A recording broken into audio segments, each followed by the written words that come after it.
తన గుప్పిట పెట్టుకోవాలనుకున్న అగ్రరాజ్యం అమెరికాకు ఊహించని షాక్ తగులుతోంది. ఇరాన్పై దాడి మొదలుపెట్టిన అమెరికా కేవలం 4 వారాల్లోనే ముగించేస్తామని ప్రగల్భాలు పలికాడు అమెరికా అధ్యక్షుడు ట్రంప్. అయితే ట్రంప్ అనుకున్నంత ఈజీ కాదు అని ఇరాన్ చేసి చూపించింది. అధ్యక్షుడు పోతే ఇక అంతా కామైపోతారని ఊహించిన అమెరికా అందుకు విరుద్ధంగా జరిగింది. ఇరాన్ మరింత బలంగా తయారైంది. తన ఎత్తులతో అమెరికాను చిత్తు చేస్తోంది. అగ్రరాజ్యానికి కంటి మీద కొనుకు లేకుండా చేస్తోంది ఇరాన్. దీంతో అనుకున్నది ఒకటి అయితే అయ్యింది ఒకటి అన్నట్లుగా యుద్ధంలో ముందుకు పోలేక వెనక్కి రాలేక సతమతమవుతోంది అమెరికా. యుఎస్ ప్రెసిడెంట్ ట్రంప్ ఇరాన్లో ప్రభుత్వాన్ని మార్చడమే లక్ష్యంగా పెట్టుకుని వార్ జోన్లోకి అడుగుపెట్టారు. అందుకోసం ఇరాన్ ప్రభుత్వంపై వివిధ జాతులకు ఉన్నటువంటి నెగిటివిటీని వాడుకోవాలని చూసింది. అయితే అవి కాస్త వికటించాయి.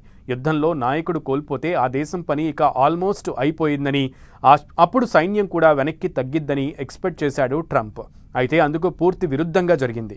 దీంతో తన తప్పుడు అంచనాల ఫలితమే ఇప్పుడు తాను సృష్టించిన సంక్షోభంలో తానే చిక్కుకుపోయేలా చేసిందంటున్నారు నిపుణులు. ఇరాన్పై యుద్ధంలో ట్రంప్ విషయంలో తాను ఒకటి తలిస్తే దైవం మరొకటి తలిచిందన్న సామెతను ఇప్పుడు గుర్తు చేస్తున్నారు పలువురు నిపుణులు. ఎంతో కాలంగా ఇరాన్ ప్రభుత్వంపై ఆగ్రహంతో ఉన్న వివిధ జాతులు సరైన అవకాశం కోసం ఎదురు చూస్తున్నాయి. సరిగ్గా దాన్ని క్యాచ్ చేసుకోవాలనుకుంది అగ్రరాజ్యం. అలా ఎదురు చూస్తున్న వారిలో ఒకరే కుర్దుల గ్రూపు. సిరియాలో ఐఎస్ఐఎస్కు వ్యతిరేకంగా పోరాడేందుకు అమెరికా సైన్యమే కుర్దులకు శిక్షణ ఇచ్చింది. దేశం లోపల వెలుపల కూడా ఇరాన్ ప్రభుత్వాన్ని ఎదుర్కొనేందుకు వారు సిద్ధమయ్యారు. ముందు అనుకున్నట్లుగానే సుప్రీం లీడర్ను హతమార్చారు. అయితే అప్పటిదాకా ప్రజాదరణ కొరవడిన ఇరాన్ ప్రభుత్వం యుద్ధం కారణంగా ప్రజల మద్దతును సంపాదించుకోగలిగింది.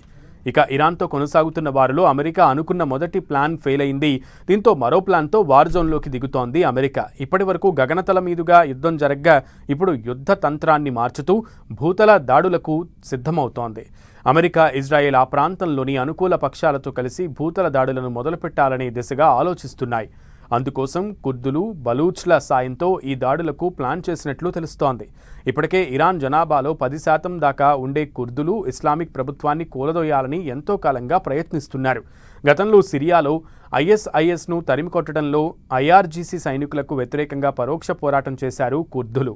ఆ అనుభవంతో ఈ కుర్దుల వర్గానికి చెందినటువంటి మృత్యుదళం ఇరాన్ బలగాలకు వ్యతిరేకంగా భూతల యుద్ధం చేసేందుకు సరిహద్దులు దాటేందుకు సిద్ధంగా ఉన్నట్లు తెలుస్తోంది. తుర్కీయే ఇరాన్ల మధ్య నలిగిపోయి తీవ్ర నిర్లక్ష్యానికి గురయ్యామనే అసంతృప్తితో ఉన్న కుర్దులు ఈ దాడుల్లో పాల్గొనేందుకు తమకు భారీ ప్రతిఫలం దక్కుతుందని ఆశిస్తున్నారు. అయితే ఇరాన్పై భూతల దాడుల కోసం బలూచ్లు లేదా కుర్దులను రంగంలోకి దింపితే ఆ ప్రాంతమంతా గందరగోళం చెలరేగిపోయే ప్రమాదం ఉంది.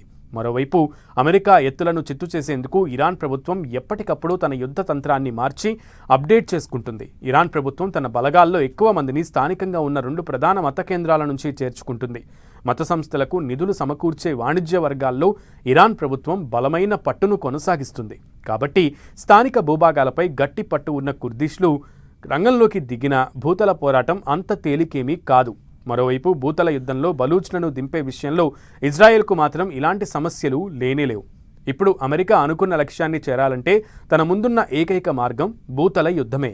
అయితే ఈ భూతల యుద్ధం అమెరికా అనుకున్నంత సులువేమీ కాదని పలువురు నిపుణులు భావిస్తున్నారు. భూతల యుద్ధం చేయకుండా, ప్రజాందోళనలు లేకుండా ఇరాన్లో ప్రభుత్వాన్ని మార్చడం అంత సులభతరమేమీ కాదు.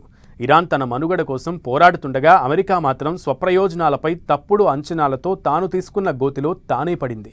ఇప్పుడు ముందు చూస్తే నుయ్యి, వెనక చూస్తే గొయ్యిలా ముందుకు కదల్లేక వెనక్కి వెళ్లలేని సందిగ్ధంలో కూరుకుపోయింది అగ్రరాజ్యం అమెరికా.